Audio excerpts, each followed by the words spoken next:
One Bountiful Halloween. This awesome Halloween story is written by MakRalston. MakRalston now has a book available at Amazon. It is titled Muffins, a horror anthology of just desserts. Be sure to check it out. The Amazon link will be below. Also be sure to check out his very own YouTube channel, Hauntformer. That link is also below. So grab your coffee, sit back, and enjoy the show. I leaned back, appreciating the handiwork of the birdhouse I had quite literally placed the last nail into. My eyes, squinting into the late October glow of an orange-yellow sunset, followed the horizon to the apple tree planted directly out front of my farmhouse. I spit one leftover nail onto the wooden porch deck as I meandered down the front steps and over to the broad tree, draping the birdhouse on one of its branches. You'd never know it was an apple tree unless I pointed it out. The poor thing had been barren for months, and I feared one more harsh winter would be the end of it. It was sometimes a painful memory to look at that tree. My late wife Marge and I planted it decades ago. We'd always pick the freshest fruit from it, picnic in the shadow of its branches, and enjoy some of her sweet apple pies. She always made the best pies. But now the tree was dying. I had neglected it, and the rest of my land followed suit. Everything was dying. If truth be told, the only critters that wouldn't die out here were the damn rats. As hard as I tried, no matter how much rat poison and sugar I sprinkled on the porch, they wouldn't go away. Eventually, I just gave up on them.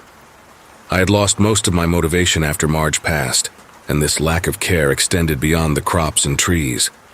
I hadn't shaved in weeks, and half the time I didn't bother to shower. It was just me out here, after all. The silence in place of her laughter and the rattling of her pots and pans was deafening. Despite my somewhat gruff appearance, it was the people of Francis, the town I had lived in basically my entire life, that kept me going. It wasn't a large town by any means, but the people here have always been some of the kindest folk around. Without their support, I probably wouldn't have made it through Marge's death. The only other company I kept was with the scarecrow out front. Marge used to call him Roy, probably because we used to listen to Roy Rogers on the radio every night. Roy's been standing in the same spot for the past 7 years, and I think most of the crows have already caught on to my straw man trick. That's why last week I decided to build the birdhouse, hoping to lure in some robin or finches to drive the crows away.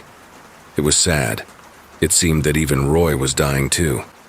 After I had fed the cattle and watered my garden, I decided to call it a night. Despite the festivities elsewhere, you'd be hard-pressed to find even one trick-or-treater in these parts. I skipped dinner, as I sometimes do, and began to head to the bedroom, stopping into the kitchen for a cup of tea and to click the light off. And that's when I saw it. Or rather, didn't. Roy wasn't in his usual perching spot. The cross was still standing, but the scarecrow was nowhere to be seen. I shuffled over to the window for a closer look, assuming the blasted thing had just fallen due to the wind, but didn't see it anywhere. Then there was a knock at the door. I was hesitant at first. Who in their right mind would have come here at 9:30 at night? Surely no kids from the town. I doubt there even are any kids in this town. "Who is it?" I said, pressing my ear against the wooden door. No response. "Look, I don't want any trouble. If there are some kids out there, you best be heading home. I don't have any candies. Sorry." Nothing. Then the knocking came again. It was louder this time. Finally and frustratedly, I pulled open the door with a squeak, and standing in the doorway was Roy. He was standing all by his lonesome. A dead look still in the buttons he donned his eyes. Beneath his sack-covered face, a faint mumbling pushed through the fabric. I fumbled back in shock and watched as the scarecrow dragged itself into my house. I would have said something to it, but no words choked from my lips, which were now dry and quivering. As the scarecrow flopped into the kitchen, I could hear the rattling of drawers and bowls, some crashing on the floor, before a voice echoed from behind the wall. "Ah, much better," it said in a relieved, raspy tone, as the muffled, hobbling sound of straw-filled legs pattering across the wooden flooring approached the doorway. In stepped the scarecrow, the stitching on its mouth now cut open by one of Marge's kitchen knives.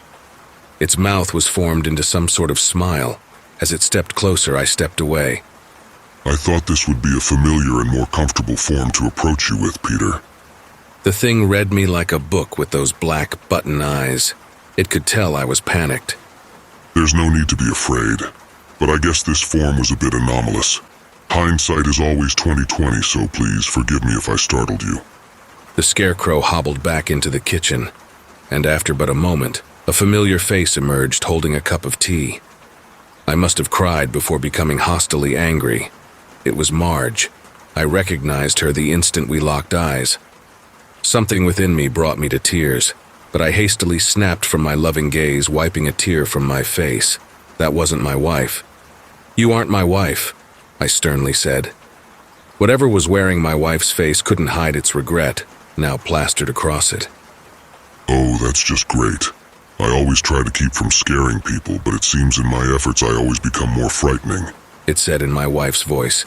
You humans are a complex breed. My wife's face began to rot, her flesh slipping off the bone.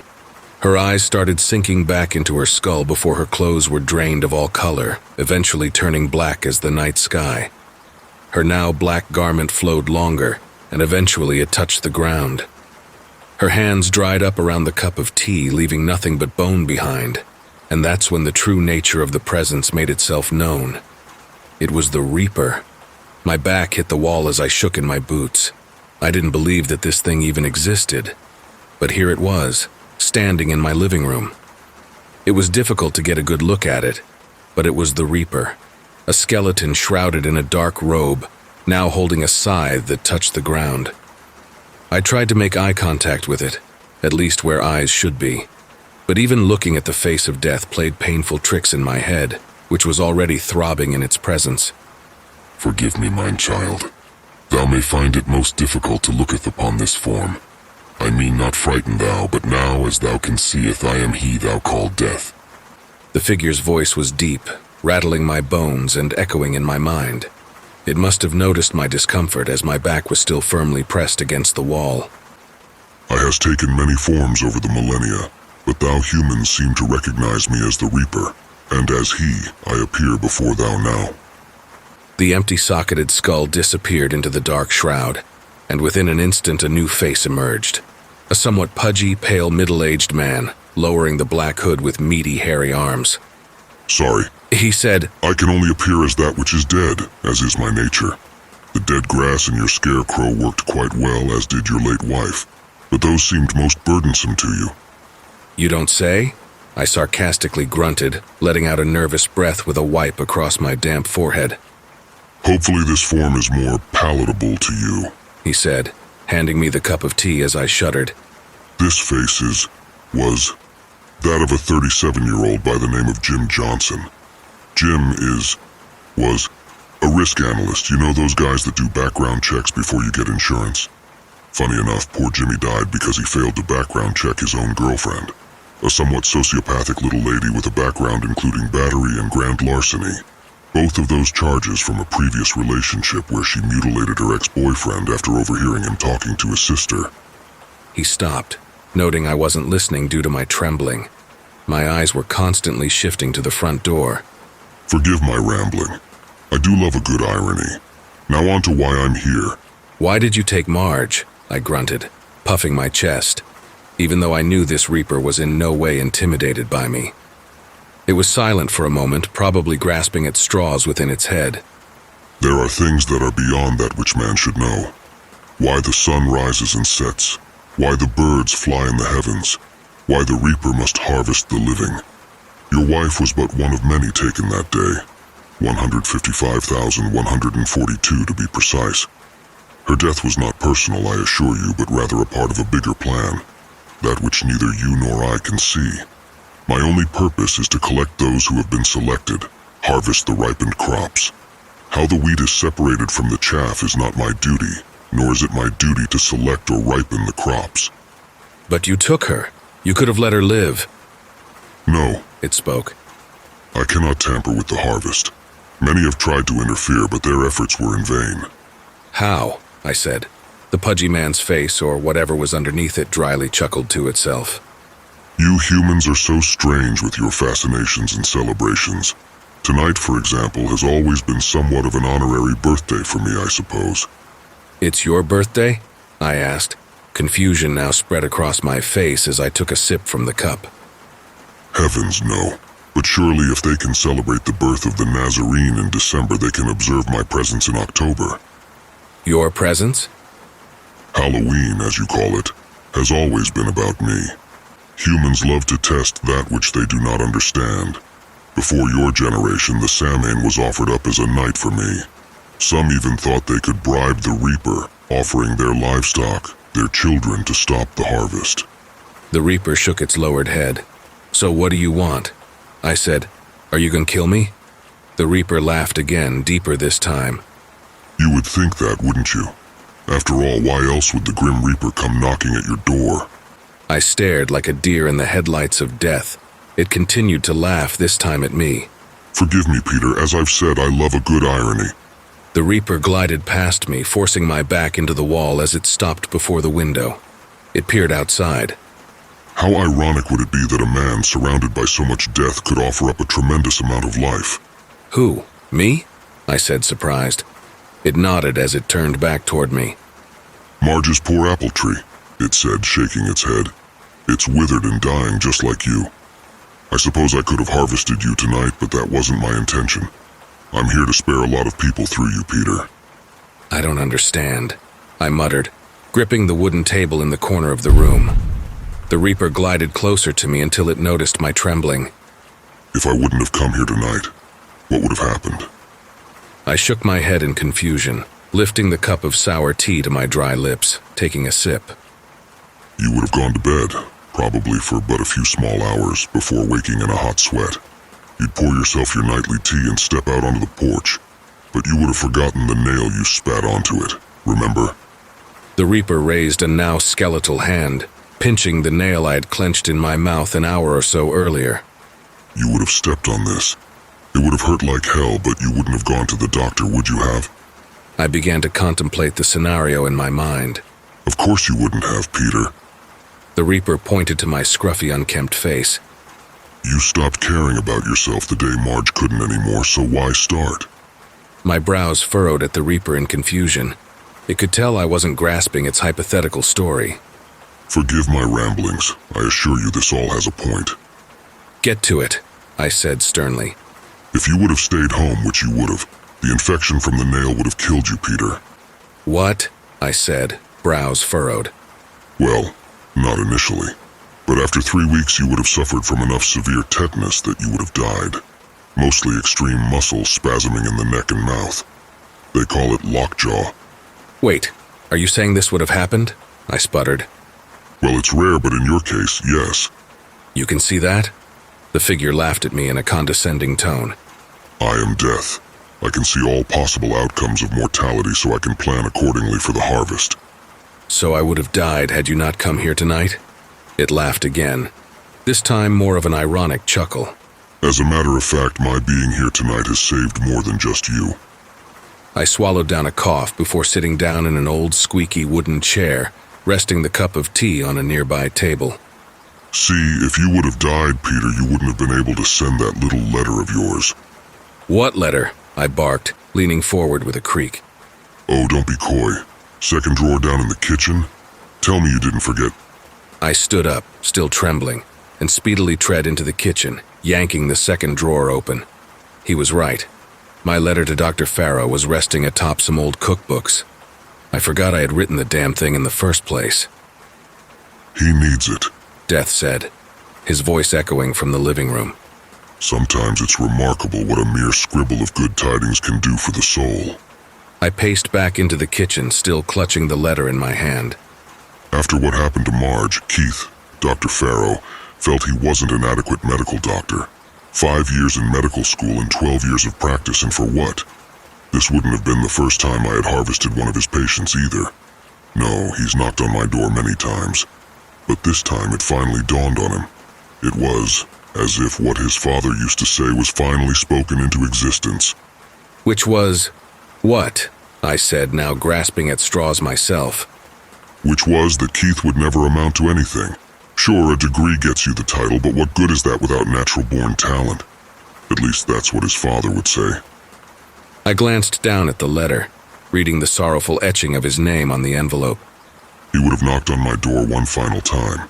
Personally, that is. Such a shame, suicide. Out of anyone in the world, including myself, to harvest you.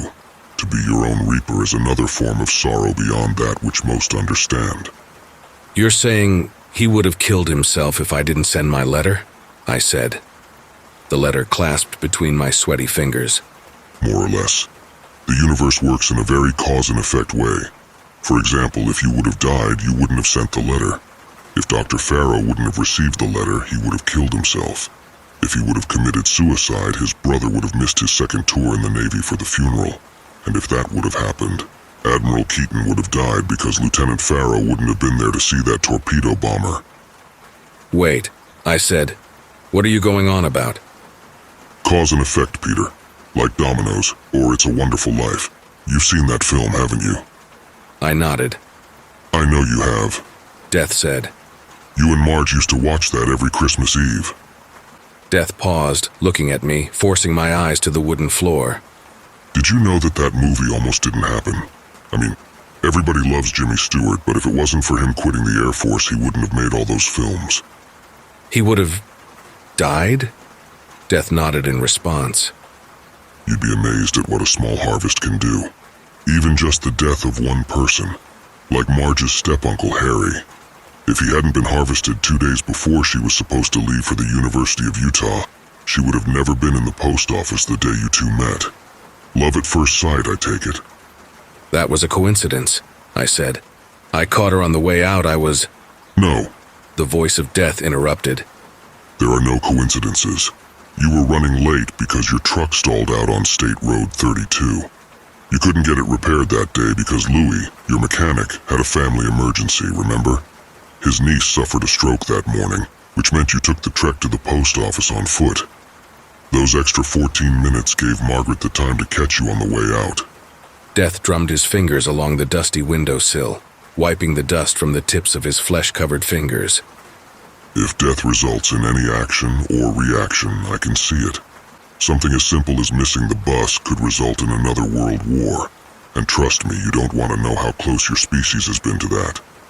I rubbed my hair-speckled chin with my free hand, trying to sift through everything Death had told me. Dear Dr. Farrow, Death began. These last few months have been nothing but desperation without my Margaret. Somehow I keep on living knowing she's in a better place. She would have wanted me to thank you. Not for anything else but trying. You gave us hope. That's enough, I snapped, wiping another tear from my red face, letting out a dry cough and dampening it with tea. Death slowly glided toward me. I hadn't the energy to recoil in fear any longer. He bent down and kneeled before me. Without you, your letter, your world would have been thrust into the biggest, most bountiful harvest ever. Ever. What do you mean? I whispered under my breath. Let's just say Admiral Keaton needs to live. Without Lieutenant Farrow to protect him, he would have died. And Farrow wouldn't have been on tour with a funeral to attend. A funeral only you could have stopped, Peter. You and that letter of yours. I looked down to the somewhat crinkled letter, then back up at Death. As much as it throbbed, somehow what he said finally made sense in my mind. That is, of course, if you'd be alive to deliver it. I froze, confused by a tingling sensation in my neck on account of the Reaper's changing tone. What are you getting at? The Reaper chuckled to itself. This time it was a laugh of malice. Cause and effect, Peter. I stood, my knees buckling as I let out an exasperated cough. You said you came here to save me. Save more than me. About that? Death grinned. I lied. I stopped myself from stepping any further. My knees jittering, I braced myself for another cough, peering at the Reaper through watery eyes. But the nail. You said if I stepped on it. I was just pulling stuff out of my ass, Pete. Come on, do you really think the Grim Reaper would want to help people? Please. And to think I was nervous about my impression. Impression? I coughed. The Reaper, rolling up its cloak sleeves, revealed a darkly tinted suit beneath as it grinned at me through now polished teeth. Yeah, did you like it? He gleamed. I'm going for that old English feeling. You know, like the King James? Gotta stay in character while sporting your Halloween costume, eh? What are you talking about? I choked. Do I have to spell it out for you? he groaned, rolling his eyes. You get the honor of spending Halloween with the prince of the power of the air, the father of lies, and you can't even bother to keep up. Shame on you, man. I fell to the ground, gasping for breath. I could sense he was approaching, the clicking of polished shoes making their way across the wooden flooring. I could hear him laughing, the bellowing voice of the Reaper now replaced with a smooth, confident tone. I lifted my head, but with one cough I dropped to the floor, spattering blood from between my teeth. You know, Peter, you really shouldn't be leaving your rat poison out in the kitchen. Marge always warned you of these things. You never know when some clever, handsome little devil might, I don't know, pour some in your nightly tea. I spit more blood, mixed with the bubbling of foam, from my mouth onto the floor. The letter, wedged between my convulsing fingers, was yanked from my hand. I could hear it being torn open. Where was I? Oh, yeah. His voice said, You gave us hope. And I know one day I'll see my blessed bride again. Sincerely, Peter. The voice cackled. I've got good news for you, Pete. You're about to get your wish. After all, it's Halloween. Why not have a little treat with your trick? I lifted my head with the remainder of my strength. In the shadow of the glowing moonlight cast from the window, I could see a figure standing over me, adorned with horns and a proud posture. My head fell against the cold wooden floor as I tried to cry out for someone, anyone. I knew no one could hear me. With a final breath, just as the moonlight turned to blackness, I could hear one final message from the visitor, a sly wink within his voice. Happy Halloween, Peter.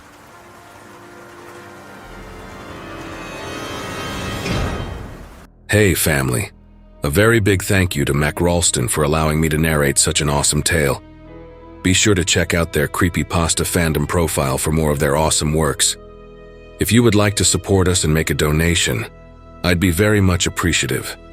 I do have PayPal and a Buy Me a Coffee account. Be sure to also check out our merch store.